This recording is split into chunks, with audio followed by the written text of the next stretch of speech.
Welcome back to the King Cast, presented by the King Economics Division of the Social Sciences Department. I'm your host, Frank Roach. Welcome back to the show. Great to have you with us as always. With me today, Nicole Rohr, Lily Ryan, Jack Zipper. We're missing some of our key personnel today. Rahil Jaswal and Jake Murphy have some conflicts, so they're not able to join us. I'm sure they'll be back with us in the following week. As always, we're excited to be back with the King Cast. On today's show, we check in on the President Biden's inauguration and his first policy actions. Initial claims data continues to show weakness in the labor market. What did we learn this week? King things in sports, some insight on the executive order, and of course, markets and U.S. economic data. We start the show, as always, with Nicole Rohr with some unique insights into the happenings of the week. Nicole, we had a historic moment. Like Biden, don't like Biden. Like Trump, don't like Trump. One thing we have to be proud of America is the peaceful transition of power every 4 years. No matter what happens, there was no violence. It was a beautiful day, a great speech. And now we move forward with our new president, and we wish our president well. So why don't you tell us what you learned this week about the inauguration and the policy actions? So there was a great fanfare surrounding Joe Biden's inauguration on Wednesday as the 46th president of the United States.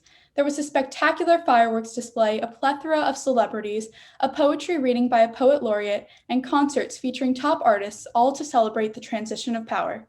There were many firsts at this inauguration. Vice President Kamala Harris became the first woman, African American, and person of South Asian descent to become vice president. It was the first time in 152 years that an incumbent president decided not to attend his successor's inauguration. It was the first time in 20 years that the entire U.S. Supreme Court was not at the inauguration, as 3 of the older justices were concerned about the pandemic. In his speech, Biden emphasized his mission to bring the country together and to lead as a trusted partner for peace, progress, and security. It was definitely a historic day, and there was a clear attempt to restore unity and heal divisions made particularly poignant by the storming of the Capitol 2 weeks ago. Just hours after taking office, Biden signed a number of executive actions, many of which reversed Trump's positions on healthcare, immigration, and climate change.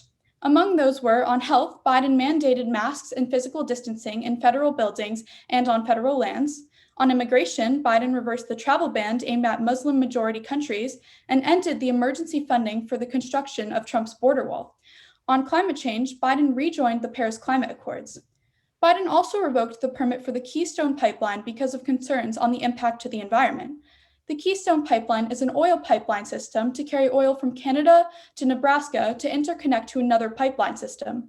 An increased supply of oil from Canada would have reduced U.S. dependence on the Middle East, and some assert that Biden's actions will also destroy thousands of jobs. While Biden and Harris had a positive and constructive day during the inauguration, there are many challenges that lie ahead. First, the pandemic continues to worsen, with the death toll increasing. The rollout of the vaccines has not gone smoothly, and there apparently is not a reserve of vaccines that can be released. As for the economy, despite the surging stock market, the economy remains in turmoil from the pandemic. Millions remain unemployed, and small businesses continue to fail. United Airlines announced their earnings this week that they are losing $33 million a day. Biden's rescue plan provides for a stimulus package of $1.9 trillion, including food aid for low-income Americans. This follows the $2.2 trillion CARES Act passed under President Trump back in March of last year, and another $900 billion stimulus package passed last month. On immigration, a caravan of 8,000 people is making its way from Honduras to the United States. They are seeking to benefit from Biden's plan to offer citizenship pathways to 11 million undocumented immigrants in the U.S. Biden has tried to communicate to the caravan that, quote, now is not the time to come to the U.S., but whether they will heed his warning is not clear. On climate change and the environment, Biden must figure out how to encourage the transition to renewable energy without overly burdening Americans with tremendous costs or running up massive debt. Along with all of those previously mentioned, Biden must figure out how to unify the country with the deep divisions that exist. More of the same partisan politics and polarization that has taken place for years will only worsen the divisions in our country. To be successful, he must find a way to be inclusive, and he has pledged to fight as hard for those who did not support him as for those who did, a message that was greatly emphasized during his campaign and in his inauguration speech. Great report as always, Nicole. You've touched on all the highlights there, obviously, including the 30 executive orders that he signed in his first few days in office, which we'll touch on a little bit later in the show. But really interesting insights there, especially on the Keystone Pipeline. Some have interpreted this as a nod to Saudi Arabia and our relationship with Saudi Arabia as many of you know, fracking in the U.S. has damaged Saudi Arabia's ability to control oil prices, and that's something they've had control for some time. So some really interesting insights there. What do we expect in the near term, Nicole? Anything surprising you expect in the next months? I don't think anything surprising. I mean, I know he's rolled out his a little bit of his plan for the first 100 days, but I think it's more of the same that we saw on his first 2 days. Just really tackling the pandemic and stimulus for all the Americans who are unemployed right now and need money. Okay, good. And of course, we have the impeachment trial looking like it's going to go forward in the Senate, and Republican senators pleading with President Biden to persuade Chuck Schumer not to proceed with the trial for the good of the country. So we'll see how that develops. All right. So thankfully, after that great report by Nicole, we had our guy from the sports world come back and join us, Rahil Jaswal, is in the Kingcast today. Thanks for joining us, Rahil. Sorry for you. We missed you a little bit at the start there. But in any event, let's continue with our program. And as always, talk about our next thing. Lily Ryan, we talk about politics, we talk about economics, we talk about markets, and of course, the labor market's been a big focus for us in this COVID world we've been living in now for the past 10 months.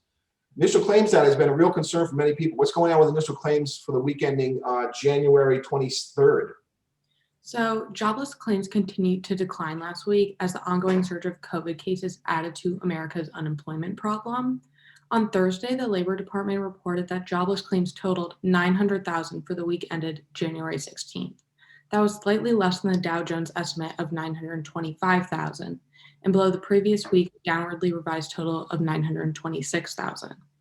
Markets reacted little to the news that President Joe Biden and Congress soon will deliver another large fiscal infusion to help the economy through the pandemic. Continuing claims showed a decrease for the week, falling by 127,000 to 5.05 million. Weekly claims had been lower since March and April in the early days of the pandemic, but began going higher again in October because of renewed business restrictions. The hospitality industry was hit hard as hotels, bars, restaurants, and casinos have been closed or forced to limit capacity for guests. The latest claims report showed that the total number of Americans getting unemployment benefits continues to decline due to a drop in the pandemic-related programs as 2020 came to a close. There were just 16 million benefit recipients in the most recent data, which was down from 18.4 million, but the decline in pandemic-related claims won't last. Lily, thank you for the great report and this important element in determining the health of the U.S. labor market. And Lily, I don't know if you've noticed, we've seen some blue state governors begin to loosen their restrictions and talk about reopenings. Michigan governor said they're going to allow reopenings of restaurants, so that should be helpful for this area. And Lily, it's a headline number that seemed bad, but you had some good news in there too as well, right? Mm-hmm. Anyway, great report as always, Lily. Thank you so much for doing that. We'll keep an eye on the labor market as closely as we can. All right, now it's time for our fun segment. As always, it's time for What Did We Learn This Week? Lily Ryan, why don't you start us off? So I'm in Miss Carapiti's AP AB Calc class, and this week we learned about the more derivatives and taking the second and first derivatives and how to apply that to graphs. Nice. So increasing at an increasing rate or increasing at a decreasing rate. Love the second derivative. When you get into college and it's more advanced stats, you get into the third and fourth derivatives. Even more fun. How about you, Rahil? What'd you learn this week? In Spanish, I learned how to do direct object and indirect object pronouns in a sentence, and also formal commands. You want to give us some commands? Well, I mean, you got anything? Should I put you on the spot, or should I let you move on to the next? We can just move on. Okay. Jack, what'd you learn this week? So in this week in history, we moved from learning about Alexander the Great to actually all the way to China. And we started learning about this historian named Sima Qian, who taught us about this Chinese leader named Empress Liu. So that was very interesting, the story about her. Yeah, really, really amazing history of China, isn't it? They go back a long way. Who's the teacher there, Jack? O'Neill. O'Neill, okay, good. Yeah, I got to listen to him several times this week. Nicole, what'd you learn this week? In Mr. Roche's AP Economics class, we learned that there's two different kinds of profit. There's accounting profit and there's economic profit. And accounting profit is just accounting for explicit costs, whereas economic profit is accounting for explicit and implicit costs. Yeah, those explicit costs are the things we actually have to buy and use to run our business. The implicit costs are the opportunity costs. Opportunity costs of not doing something else. Good. I love it. I always feel a little bit uncomfortable when you use me as your what do we learn this week. Just so you know, I do not pay the students to bring me up during what did we learn this week. All right. Thank you so much for that. What did we learn this week? I learned something this week, which I learn every 4 years, and that is we always have a peaceful transition of power. It's a really great thing about America, something we all should be proud of. Let's hope our next president does really very well. And that was What did we learn this week? all right. That's always a fun segment. Now it's time for King Things. What's going on in our great King community? Talk to us, Nicole. Even though February 17th falls in a 4-day week, the upper school will be remote that day. As part of the King Reads Together series, students will have the incredible opportunity to hear from award-winning athlete and motivational speaker Skylar Baylor, who will share his journey to self-acceptance and love. Skylar is the first openly transgender Division I swimmer. Also, as a part of the King Reads Together series on January 28th, join us for an incredible evening with nationally recognized author and educator Julie Laycott-Haynes. Okay, that should be fun. I'll definitely try to tune in for that. All right, so a little light week on King Things this week, but that's okay. It's kind of January-ish time of year. Not much happening. Of course, our sports is basically shut down. However, we do still have sports. Our guys Jack Zipper and Hilja as well. We're going to talk about sports, and of course, we're going to make our predictions for the conference championship weekend and review our predictions for the wild card weekend from a couple weeks ago. But until then, Jack, Rahil, start us off. Thanks, Mr. Roach. So we regret to inform you that home run king Hank Aaron died peacefully in his sleep at the age of 86. Aaron, in his Hall of Fame career with the Atlanta Braves, slugged 755 career home runs. Along with his monster home run total of 755, he also holds MLB records for RBIs, total bases, and extra base hits, as well as recording the third most hits in history and the third most recorded games. May his achievements and his legacy forever live on in our hearts, minds, and all of baseball fans still to come. An amazing man for baseball history for sure. So great notice there, Jack. Way to go. Now to the court, where the Knicks lost to the Sacramento Kings 103-94, snapping a 4-game losing streak by the Kings. An uncharacteristic defensive effort and good shooting from the line helped the Kings hold on in the fourth quarter. De'Aaron Fox had an impressive outing of 22 points, 7 assists, and Julius Randle kept the Knicks in it with 26 points, 15 rebounds, and 4 assists, continuing a series of good play for him.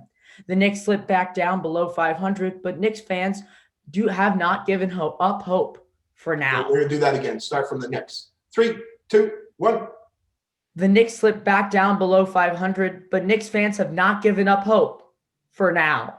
Hey, Jack, hey, hold on, time out. Before we move on to football, what am I hearing about the Nets? Are the Nets thought to be a challenger for the playoffs because of the Harden trade?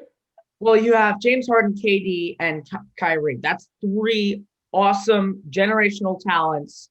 All 3 of them are on this team. But then they just had a tough away trip. They just lost 2 in a row to the Cavs. So they're starting to figure out the kinks, but it's pretty shaky. So that's like a developing story. Yeah, I've heard some optimism about New York basketball for the first time in a while. So good news for New York basketball fans. All right, continue, guys. All right, now let's go to the conference championship previews.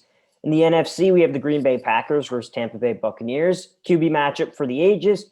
Tom Brady versus Aaron Rodgers, both running top 5 offenses. MVP frontrunner Aaron Rodgers is looking for his 2nd Super Bowl appearance, where Tom Brady is looking for his 10th. This time without Belichick in Tampa.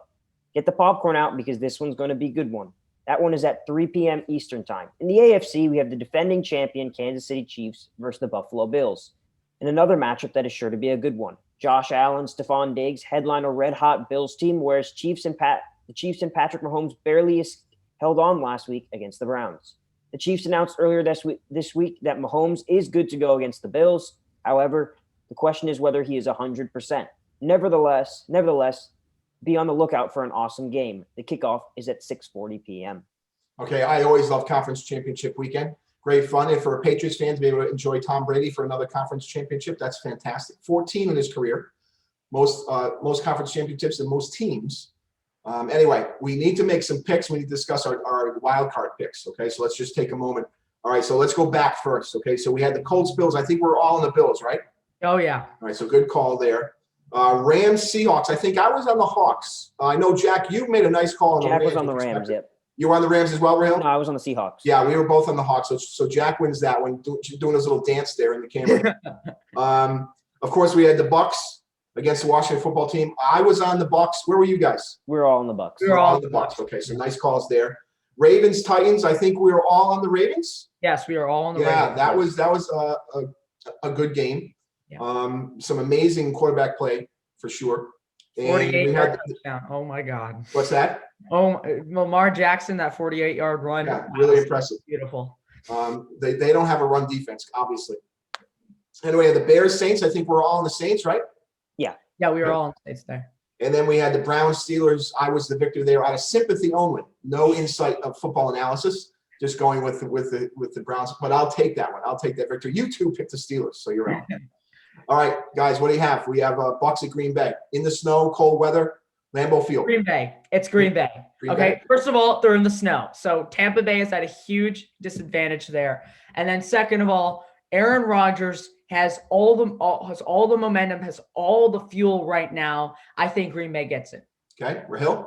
It's Tampa Bay. I mean, snow is not going to play a big part. Tom Brady played in New England. New England is maybe the toughest place to play. You know, he dealt with all the rain, all the snow. So it's not going to, now it might affect some other players on his team, but it's not going to affect him. And last time these two teams played, Tampa Bay absolutely rattled them 38-10. It's hard to get that out of your head. We've seen this before. We've seen Green Bay look extremely great and look like the best team in football, and then they get absolutely ramped by a good team. So yeah, they are mistake prone in the playoffs. You know, every time they reach the playoffs, Aaron Rodgers is the man. He's the greatest quarterback of the season, and they always have some little nervous reactions there. I'm going Tampa Bay mostly because of Tom Brady. I see a tight game. I'll call it 30-27 Tampa Bay. All right, we'll leave it there. We'll tease each other for those picks at another time. All right, let's move on to our economic data and markets and some hot topics there related to that issue. But related to that, believe it or not, executive orders and the actions of the president obviously have huge economic impacts. We could have a whole debate about whether presidents deserve credit for the economic outcomes during their presidency or not. I think mostly the credit goes to you and I as consumers and entrepreneurs and business people. But nonetheless, the executive order can have a significant impact on the economy. So I just wanted to talk about that just for a moment. Joe Biden has signed 30 executive orders since he was in office on Wednesday. So an executive order is a directive from the president that has as much power as a federal law. The constitutional basis for the executive order is the president's broad power to issue executive directives. According to the Congressional Research Service, there is no direct definition of executive orders, presidential memoranda, or proclamations in the U.S. Constitution. There is, likewise, no specific provision authorizing their issuance. So I always read the Constitution. Every time I see an executive order, I read it again, trying to find where we get permission for this, and we really haven't identified it. However, Article 2 of the U.S. Constitution vests executive powers in the president, makes that person commander-in-chief, and requires that the president shall take care that the laws be fully executed.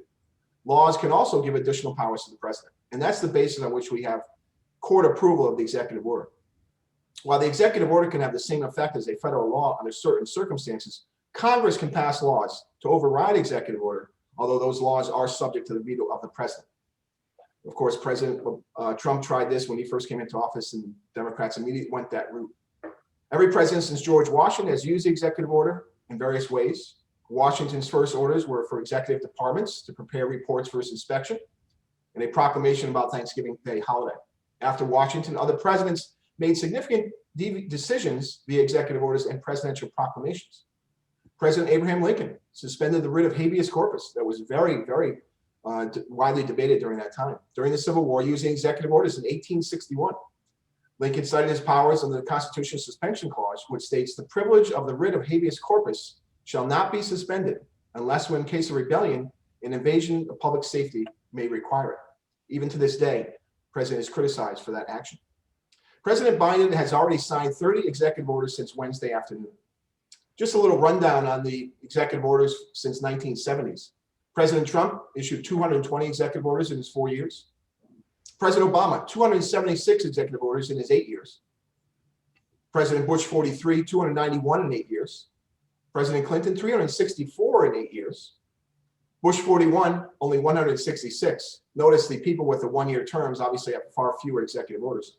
Ronald Reagan, 381, and Jimmy Carter, 320. Now, Jimmy Carter is almost near the top of the list, and he only had one term in office. So pretty remarkable use of the pen there by President Carter. Now, when a party gets in power, they're happy to see their president use the executive order. But when their party is out of power, they're not so happy to see the president use that executive order. Anyway, one is hard pressed to call an executive order a legislative accomplishment, but such is the case today. All right, that's it for a little insight in executive orders. Let's go ahead and check in on data for the U.S. economy for the week ending January 22nd. Nicole, start us off. On Friday, we had December existing home sales, 6.76 million units on an annualized basis versus 6.71 million in November. On Thursday, initial unemployment claims week ending January 23rd, 900,000 versus 926,000 in prior week. Also, December housing starts 1.666 million units on an annualized basis versus 1.785 million in November. We also have the January Philly Fed Index, 52.8 versus 43.1 in December. On Wednesday, we have MBA mortgage applications week ending January 22nd, up 1.9% versus up 16.7% in the prior week. On Tuesday, we had November net Treasury international capital flows, 214 billion versus down 11 billion in October. No data on Friday. No data on Monday. My apologies. Anyway, the highlights there: existing home sales above expectations, continue to do well. Housing's doing great as people flee the cities. Unemployment claims remain elevated, as Lily talked to us at the start of the show. Some real concern there. Housing starts, again, better than expected, better than the prior period. Single-family housing doing really well. Mortgage applications, typically volatile. And then the net Treasury international capital flows, that measures the appetite on the part of foreign nationals to invest in the U.S. government bond market or the U.S. corporate bond market. Let's look ahead for the week beginning January 25th. Nicole? Monday, there's no data. On Tuesday, there's January consumer confidence. On Wednesday, there's MBA mortgage applications week ending January 29th, December durable goods orders, and Federal Reserve Bank interest rate decision. On Thursday, initial unemployment claims week ending January 30th, quarter four advanced gross domestic product, December goods trade balance, and December new home sales. And on Friday, December personal income and December personal spending, January Chicago PMI, and December pending home sales. The highlights for the week: the Federal Reserve Bank interest rate decision on Wednesday afternoon, very important. Markets expecting no change from the Fed, but we're going to look at their commentary very carefully to talk about how their quantitative easing program is going to continue forward or not. Ideally, if I was on the board today, I would call for hiking rates at least 50 basis points. We got to get away from these zero interest rates. A real problem for America, especially savers and retirees. Initial unemployment claims, we're hoping for something better, something below 800,000 would be good for us for the week ending this past Friday. In our first look at Q4 advanced gross domestic product, we should see a good positive print, something around 10% as a rebound from Q3 as well. All right, that gets us caught up with economic data. Let's, of course, take a look at how markets reacted to the data. All right, so let's go ahead and get started on this. Nicole, start us off. S&P 500, 3,841.47, up 16 points. NASDAQ 13,543.06, up 341 points. 3-month Treasury 0.076%, down 6 basis points. 10-year Treasury 1.086%, down 3 basis points. 30-year Treasury 1.847%, down 3 basis points. Euro dollar 1.2170, down 50 pips.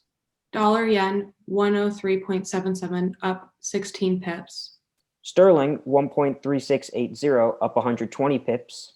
Dollar CAD 1.2730, down 50 pips. West Texas Intermediate 51.98, down 75 cents. Brent $55.41, down 58 cents. Gasoline $1.54, down 1 cent. Gold 1,855.5, up $5.50. Okay, so an interesting day, relatively quiet market in terms of volatility for the week. Although you can't keep a good equity market down. Speculation was a Joe Biden presidency and an aggressive stimulus plan would hurt stocks, but the opposite has been true. It's the millennial traders, I think, the Robinhood traders are keeping stocks elevated. Interest rates continue their move a little bit higher, but it came off their recent highs on the week. Dollar is range bound against the euro. The real headline in the currency market is sterling. Sterling has been strong since Brexit, as all the fears about the UK economy collapsing in the midst of Brexit have proven to be completely false. And by the way, West Texas Intermediate, that's crude oil from Texas, and Brent is crude oil out of the North Sea near the UK. All right, good insights on the markets, of course. Let's wrap up our show with our friendly reminders. Nicole, start us off. Do your reading. Do your homework. Come to class prepared. Use your blinker when making turns or switching lanes. Stop signs mean stop. And no texting while driving. You're going to kill yourself. Stop doing it. All right, that's it for us. Thank you to our great team, Lily, Rahil, Nicole, Jack. We miss Jake. Jake, please come back to us. Of course, we want you to join us again next week, and tell your friends and family to listen to the KingCast. It's kingschoolct.org campus life page, and check out our news story on that page as well.